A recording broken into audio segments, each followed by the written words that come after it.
मेरे 4 शब्द समाप्त कर। भारत के यशस्वी प्रधानमंत्री माननीय नरेंद्र भाई मोदी जी अपने मनोभाव प्रकट करेंगे।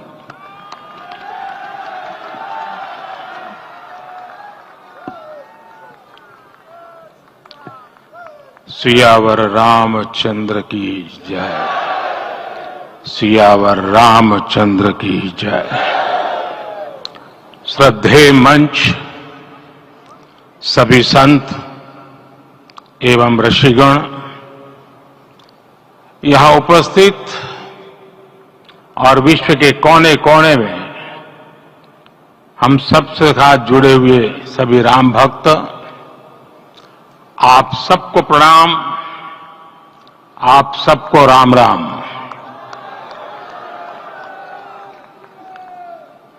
आज हमारे राम आ गए हैं।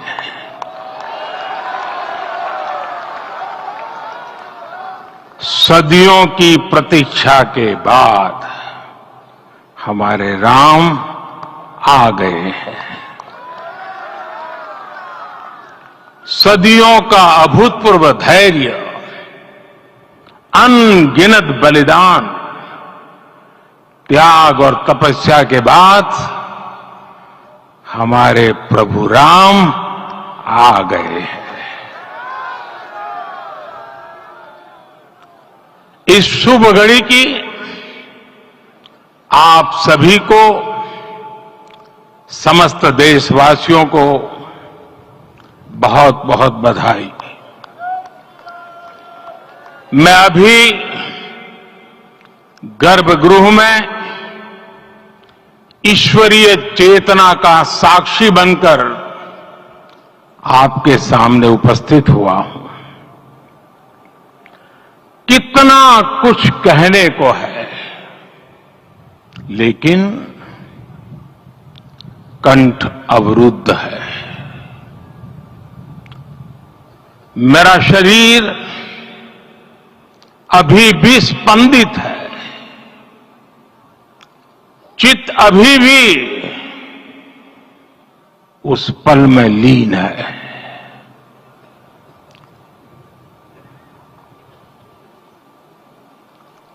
हमारे रामलला अब टेंट में नहीं रहेंगे।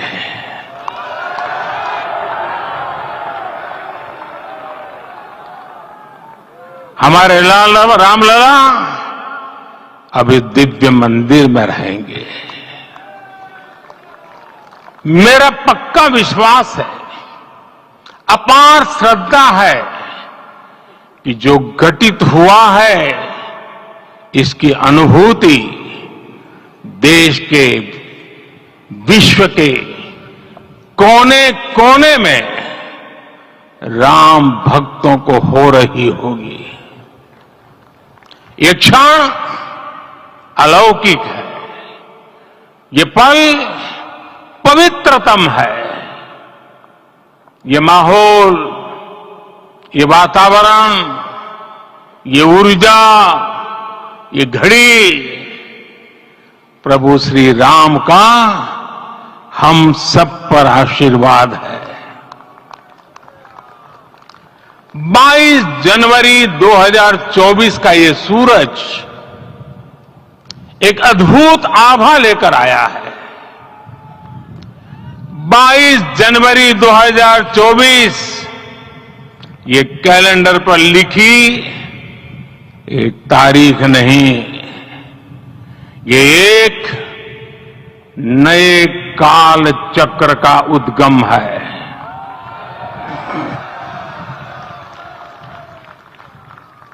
राम मंदिर के भूमि पूजन के बाद से प्रतिदिन पूरे देश में उमंग और उत्साह बढ़ता ही जा रहा था।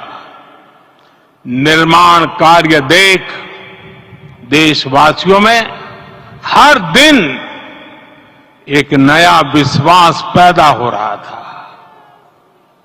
आज हमें सदियों के उस धैर्य की धरोहर मिली है।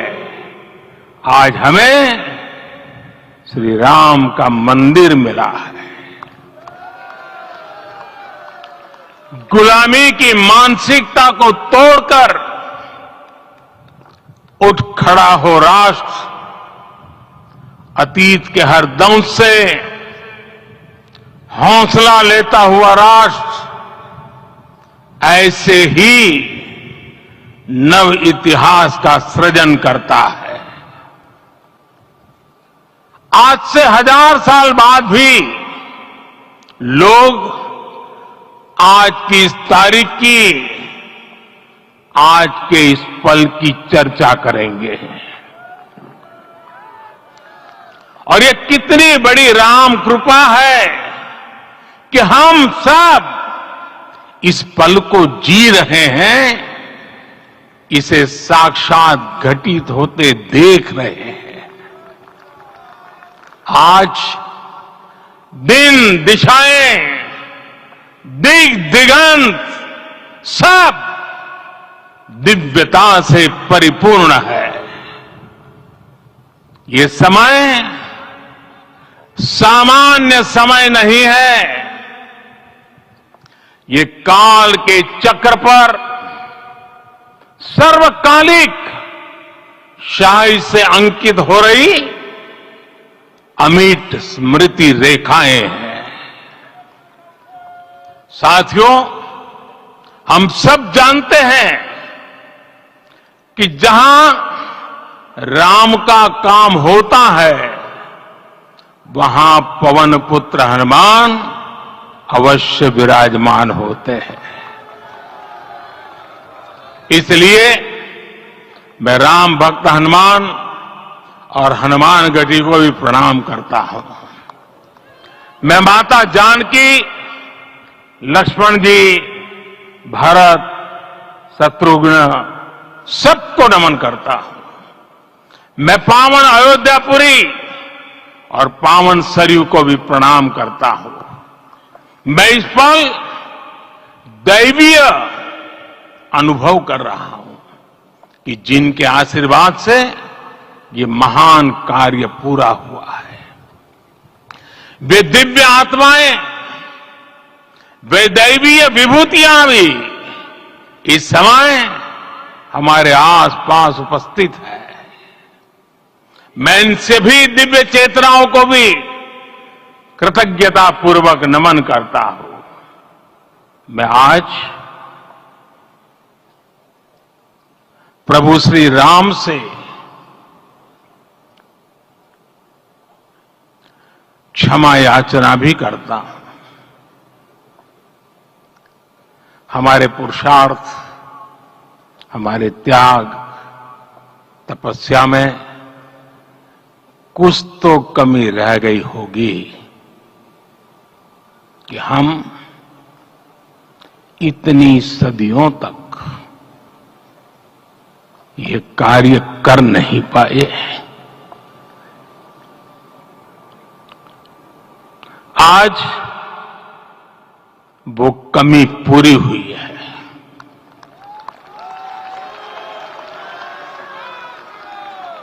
मुझे विश्वास है प्रभु राम आज हमें अवश्य क्षमा करेंगे। मेरे प्यारे देशवासियों, त्रेता में राम आगमन पर पूज्य संत तुलसीदास जी ने लिखा है, प्रभु बिलो की हर से पुरबासी, जनित वियोग विपत्ति सबनासी। अर्थात प्रभु का आगमन देकर ही सब अयोध्यावासी, समग्र देशवासी हर्ष से भर गए। लंबे वियोग से जो आपत्ति आई थी उसका अंत हो गया। उस कालखंड में तो वो वियोग केवल 14 वर्षों का था। तब भी इतना असह्य था। इस युग में तो अयोध्या और देशवासियों ने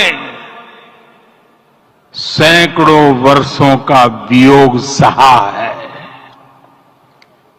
हमारी कई कई पीढ़ियों ने वियोग सहा है। भारत के तो संविधान में उसकी पहली प्रति में भगवान राम विराजमान है। संविधान के अस्तित्व में आने के बाद भी दशकों तक प्रभु श्री राम के अस्तित्व को लेकर कानूनी लड़ाई चली।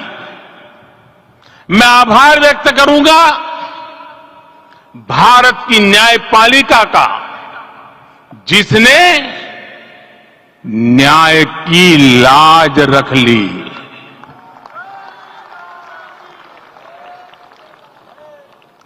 न्याय के पर्याय प्रभु राम का मंदिर भी न्यायबद्ध तरीके से ही बना। साथियों, आज गांव-गांव में एक साथ कीर्तन संकीर्तन हो रहे हैं। आज मंदिरों में उत्सव हो रहे हैं। स्वच्छता अभियान चलाए जा रहे हैं। पूरा देश आज दीपावली मना रहा है। आज शाम घर घर राम ज्योति प्रज्वलित करने की तैयारी है। कल मैं श्री राम के आशीर्वाद से धनुषकोडी में राम सेतु के आरंभ बिंदु अरिचल मुनाई पर था। जिस घड़ी प्रभु राम समुद्र पार करने निकले थे, वो एक पल था जिसने काल चक्र को बदला था। उस भावमय पल को महसूस करने का मेरा ये विनम्र प्रयास था। वहां पर मैंने पुष्प वंदना की। वहां मेरे भीतर एक विश्वास जगा कि जैसे उस समय काल चक्र बदला था, उसी तरह अब काल चक्र फिर बदलेगा और शुभ दिशा में बढ़ेगा। अपने 11 दिन के व्रत अनुष्ठान के दौरान मैंने उन स्थानों का चरण स्पर्श करने का प्रयास किया जहां प्रभु राम के चरण पड़े थे। चाहे वो नासिक का पंचवटी धाम हो, केरला का पवित्र त्रिपायर मंदिर हो, आंध्र प्रदेश में लेपाक्षी हो, श्रीरंगम में रंगनाथ स्वामी मंदिर हो, रामेश्वरम में श्री रामनाथ स्वामी मंदिर हो, या फिर धनुषकोडी। मेरा सौभाग्य है कि इसी पुनीत पवित्र भाव के साथ मुझे सागर से सरयू तक की यात्रा का अवसर मिला। सागर से सरयू तक हर जगह राम नाम का वही उत्सव भाव छाया हुआ है। प्रभु राम तो भारत की आत्मा के कण कण से जुड़े हुए हैं। राम भारतवासियों के अंतर मन में विराजे हुए हैं। हम भारत में कहीं भी किसी की अंतरात्मा को छुएंगे तो इस एकत्व की अनुभूति होगी, और यही भाव सब जगह मिलेगा। इससे उत्कृष्ट, इससे अधिक देश को समायोजित करने वाला सूत्र और क्या हो सकता है। मेरे प्यारे देशवासियों, मुझे देश के कोने कोने में अलग अलग भाषाओं में रामायण सुनने का अवसर मिला है, लेकिन विशेषकर पिछले 11 दिनों में रामायण अलग अलग भाषा में अलग राज्यों से मुझे विशेष रूप से सुनने का मौका मिला। राम को परिभाषित करते हुए ऋषियों ने कहा है, रमन्ते यस्मिन इति रामः, अर्थात जिसमें रम जाए वही राम है। राम लोक की स्मृतियों में, पर्वत से लेकर परंपराओं में सर्वत्र समाये हुए हैं। हर युग में लोगों ने राम को जिया है। हर युग में लोगों ने अपने अपने शब्दों में अपनी अपनी तरह से राम को अभिव्यक्त किया है, और ये राम रस जीवन प्रवाह की तरह निरंतर बहता रहता है। प्राचीन काल से भारत के हर कोने के लोग राम रस का आचमन करते रहे हैं। राम कथा असीम है और रामायण भी अनंत है। राम के आदर्श, राम के मूल्य, राम की शिक्षाएं सब जगह एक समान है।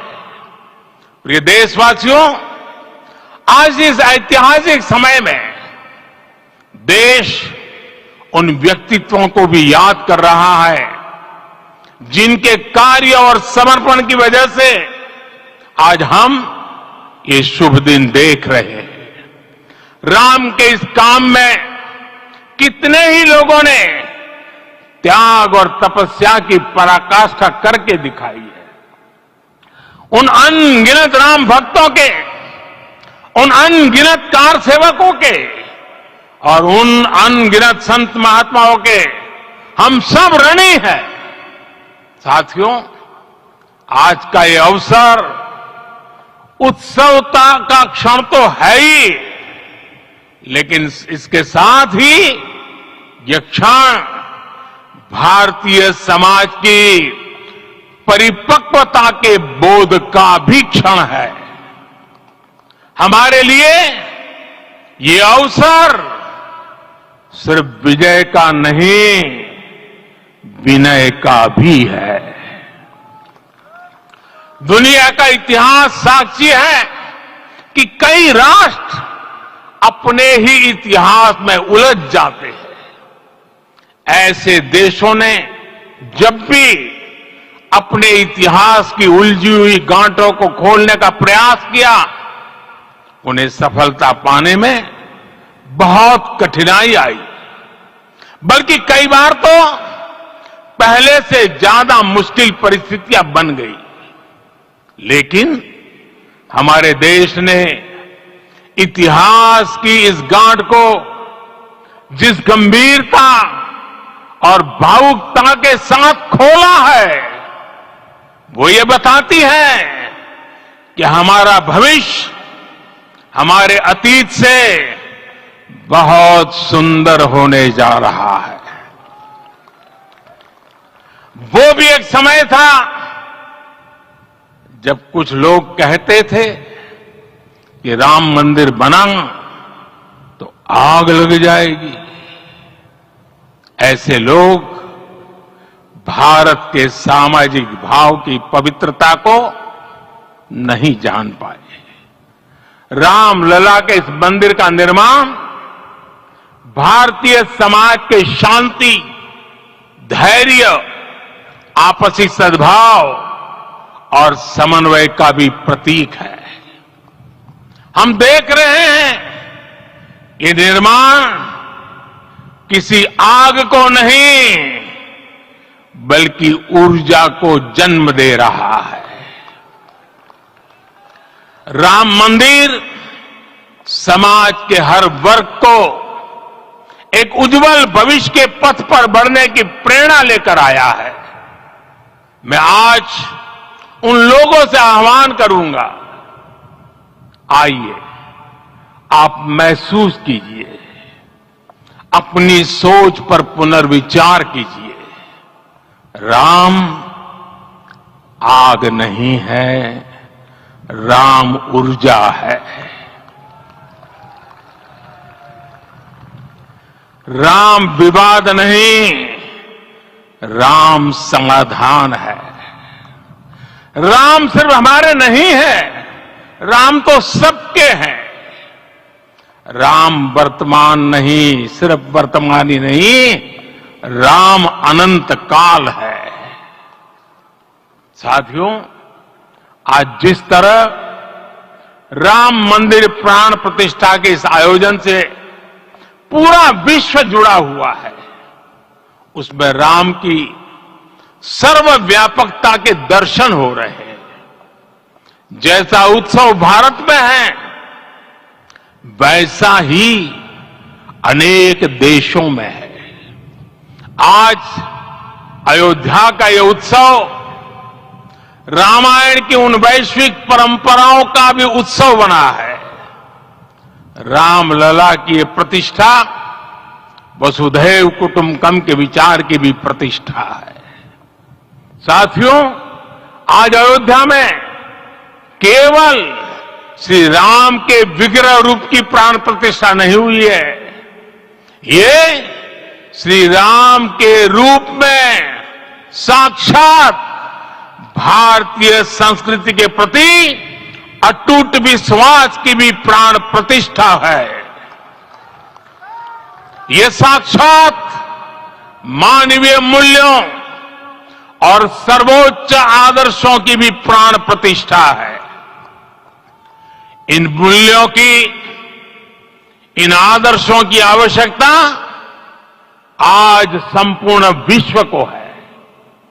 सर्वे भवन्तु सुखिनः, ये संकल्प हम सदियों से दोहराते आए हैं। आज उसी संकल्प को राम मंदिर के रूप में साक्षात आकार मिला है।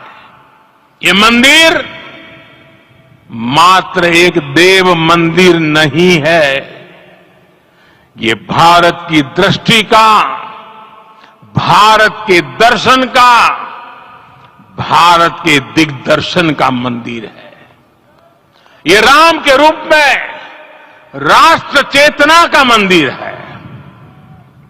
राम भारत की आस्था है, राम भारत का आधार है, राम भारत का विचार है, राम भारत का विधान है, राम भारत की चेतना है, राम भारत का चिंतन है, राम भारत की प्रतिष्ठा है, राम भारत का प्रताप है, राम प्रवाह है, राम प्रभाव है, राम नेति भी है, राम नीति भी है, राम नित्यता भी है, राम निरंतरता भी है, राम विभु है, विशद है, राम व्यापक है, विश्व है, विश्वात्मा है।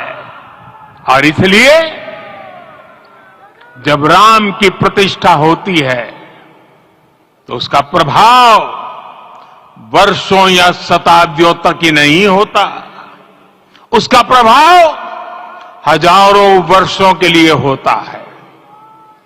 महर्षि वाल्मीकि ने कहा है, राज्यम 10 सहस्त्राणि प्राप्य वर्षाणि राघव, अर्थात राम 10,000 वर्षों के लिए राज्य पर प्रतिष्ठित हुए, यानी हजारों वर्षों के लिए राम राज्य स्थापित हुआ।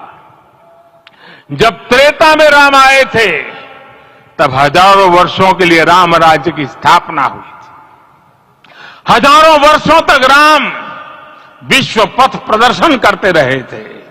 और इसलिए मेरे प्यारे देशवासियों, आज अयोध्या भूमि हम सभी से, प्रत्येक राम भक्त से, प्रत्येक भारतीय से कुछ सवाल कर रही है।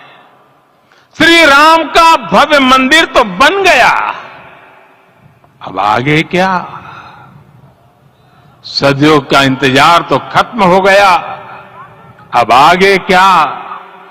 आज के इस अवसर पर जो दैवीय आत्माएं हमें आशीर्वाद देने के लिए उपस्थित हुई हैं, हमें देख रही हैं, उन्हें क्या हम ऐसे ही विदा करेंगे? नहीं, कदापि नहीं। आज मैं पूरे पवित्र मन से महसूस कर रहा हूं कि काल चक्र बदल रहा है। ये सुखद संयोग है कि हमारी पीढ़ी को एक कालजयी पथ के शिल्पकार के रूप में चुना गया है। 1000 वर्ष बाद की पीढ़ी राष्ट्र निर्माण के हमारे आज के कार्यों को याद करेगी। इसलिए मैं कहता हूं, यही समय है, सही समय है। हमें आज से, इस पवित्र समय से अगले 1000 साल के भारत की नींव रखनी है। मंदिर निर्माण से आगे बढ़कर अब हमें सभी देशवासी यही इस पल से समर्थ, सक्षम, भव्य, दिव्य भारत के निर्माण की सौगंध लेते हैं।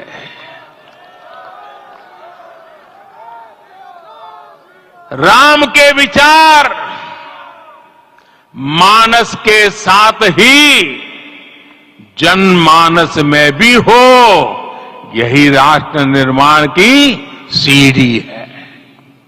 साथियों, आज के युग की मांग है कि हमें अपने अंतःकरण को विस्तार देना होगा।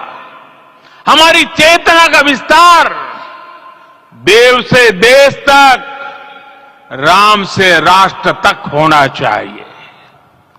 हनुमान जी की भक्ति, हनुमान जी की सेवा, हनुमान जी का समर्पण, ये ऐसे गुण हैं जिन्हें हमें बाहर नहीं खोजना पड़ता। प्रत्येक भारतीय में भक्ति, सेवा और समर्पण के भाव समर्थ, सक्षम, भव्य, दिव्य भारत का आधार बनेंगे। और यही तो है देव से देश और राम से राष्ट्र की चेतना का विस्तार। दूर सुदूर जंगल में, कुटिया में जीवन गुजारने वाली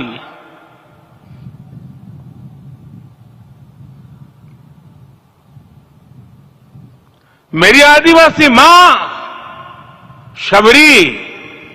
शबरी का ध्यान आते ही अप्रतिम विश्वास जागृत होता है। मां शबरी तो कब से कहती थी, राम आएंगे।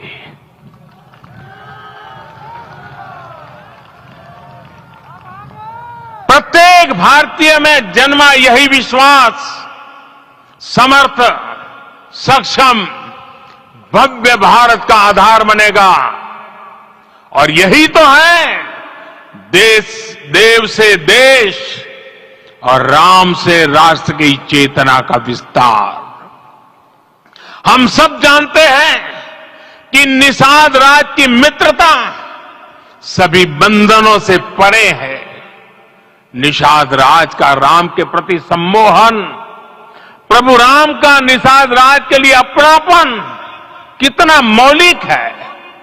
सब अपने हैं, सभी समान है। प्रत्येक भारतीय में अपनत्व की, बंधुत्व की ये भावना समर्थ, सक्षम, भव्य, दिव्य भारत का आधार बनेगी। और यही तो है देव से देश और राम से राष्ट्र की चेतना का विस्तार। साथियों, आज देश में निराशा के लिए रत्ती भर भी स्थान नहीं है। मैं तो बहुत सामान्य हूं, मैं तो बहुत छोटा हूं। अगर कोई ये सोचता है तो उसे गिलहरी के योगदान को याद करना चाहिए। गिलहरी का स्मरण ही हमें हमारी इस हिचक को दूर करेगा, हमें सिखाएगा कि छोटे बड़े हर प्रयास की अपनी ताकत होती है, अपना योगदान होता है।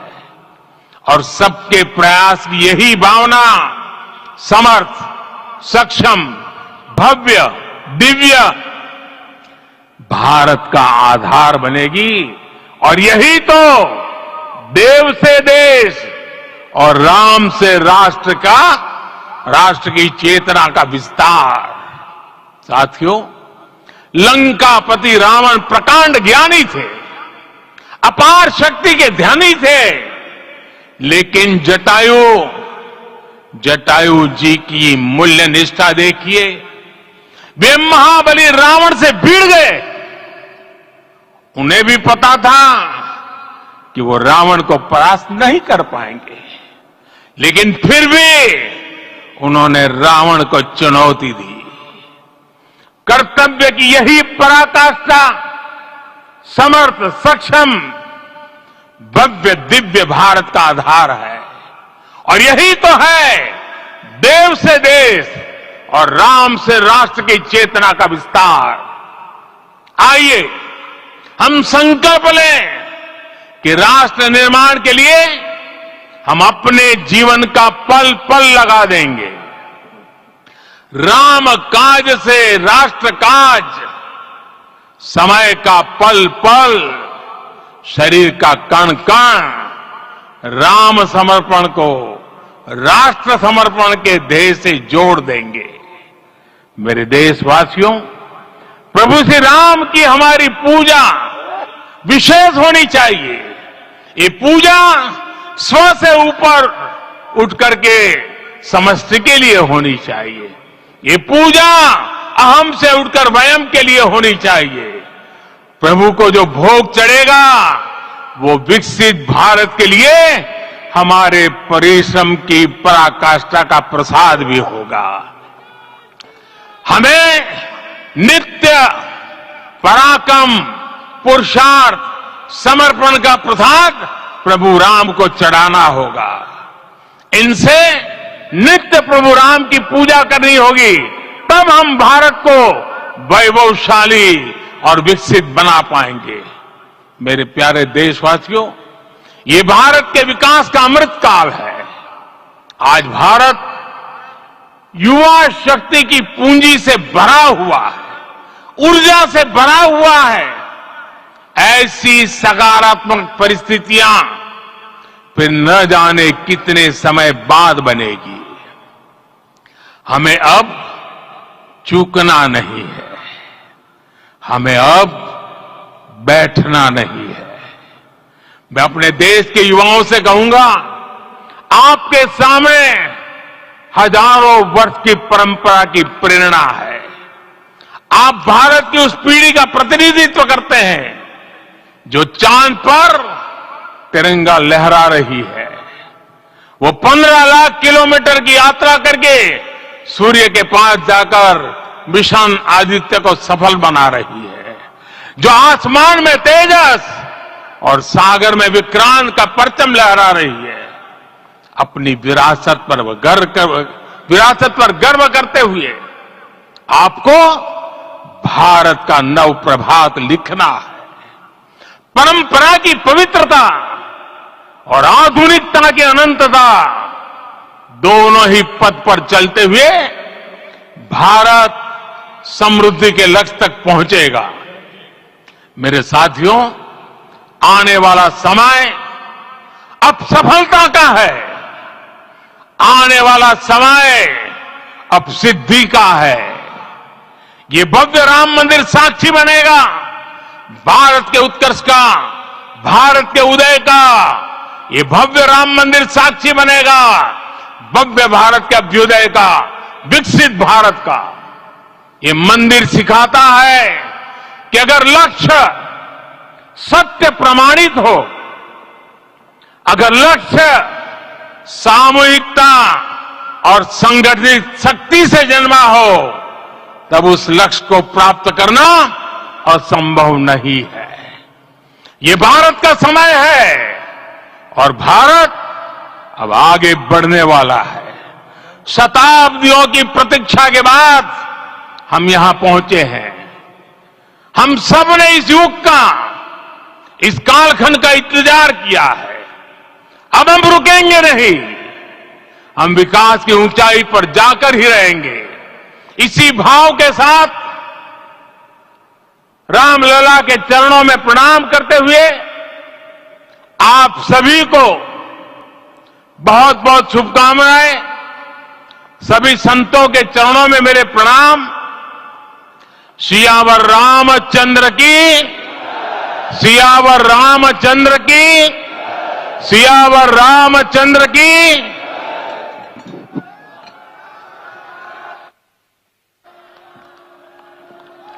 मैं आपसे निवेदन करूंगा, अभी थोड़ा आसन ग्रहण करिए। माननीय प्रधानमंत्री जी